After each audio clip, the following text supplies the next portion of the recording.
This is Vince Miller. Thank you so much for joining me for this devotional. Today we're in Daniel chapter 5. I'm going to read verses 16 through 17. So we pick up the story where King Belshazzar has just heeded his wife's advice, and he calls for Daniel, who's been missing for a while, to interpret the writing on the wall. So they go and find him, and they bring him in, and I'm pretty sure that when he walks into the room, it's kind of an interesting scene. It's probably like he walked into a party that just got busted up. I mean, there's booze laying all over the ground. There's babes everywhere. And the king is actually pretty shaken up. But the DJ stopped, and the dancers are all kind of looking around, watching. And Daniel enters. He's kind of center stage at this moment. The room is quiet. And then the king says this. He says, "But I have heard that you can give an interpretation and solve problems.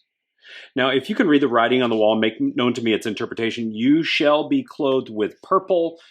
You shall get a gold chain to hang around your neck, and you shall be third ruler in the kingdom." Then Daniel answered and said before the king, "Let your gifts be for yourself." In other words, I don't need those things.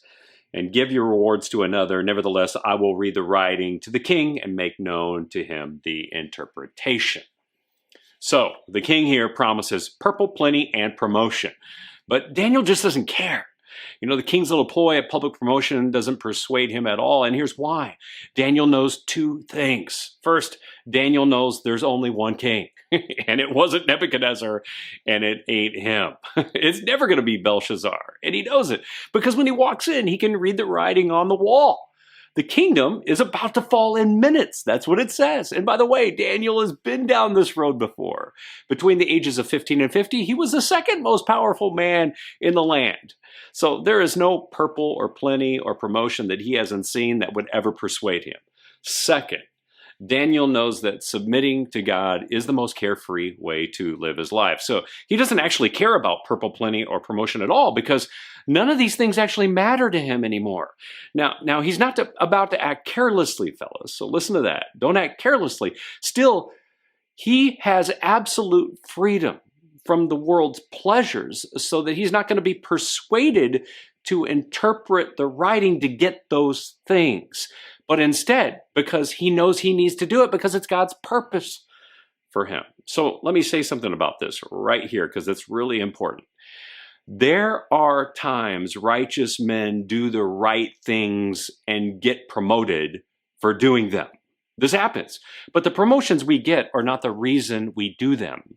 We do them because they are right and righteous, and God wants us to do them. Occasionally, we're going to see some benefits from doing those things, and we have to be careful not to get enticed by them.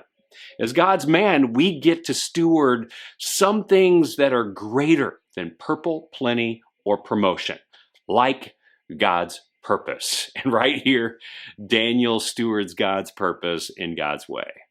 So guys, get out there today and promote God today, but don't be persuaded to promote him for your purposes. Guys, thanks for joining me today. I hope this has blessed you. If it has, bless it by promoting it to someone else, but not for your purposes or mine, for his. And with that, I'll see you right back here again tomorrow.